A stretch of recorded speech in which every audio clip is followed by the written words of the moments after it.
هیچ کس حتی حتی فکرش هم نمیکنه، حتی تو تصورات خودش هم نمیبینه که امروز تو ایران چه اتفاقی داره میفته. هزار نفر آدم کشته شدن، دوستا، رفیقا، تمام عزیزان ما کشته شدن تو ایران. فقط صدای ما باشید، بهتر صدای ما دنیا بشنوه. اگر توی چند روز آینده اتفاقی نیفته همه ایران قتل عام میشن، همه ایران قتل عام میشن.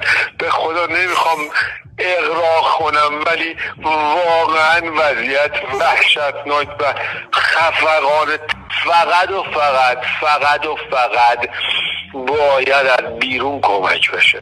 اینجا هیچ اتفاقی نمیده، با دست خالی هیچی نمیشه، باید از بیرون کمک بشه. اسلام وحشتناکی رخ داده، به چشم دیدیم تو خیابونامون، در خونه هامون آدم بوده در خونه کشته، دختر 17 ساله 18 ساله 16 ساله در خونه کشته شده. نمیتونم الان واقعا اسم بگم، چون واقعا امروز اگر مثلا تلفن من شروع بشه یا هر اتفاقی بیفته، ما رو دارن جمع، اینترنت قطع، وضعیت وحشتناک و واقعا غیر قابل توصیفی توی ایران هست.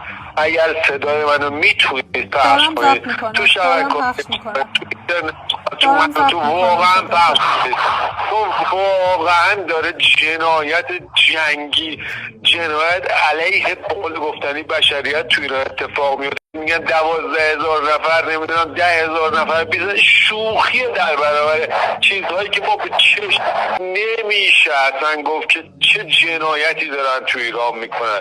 همه تون رو دوست دارم، عاشق همه تونم، امیدوارم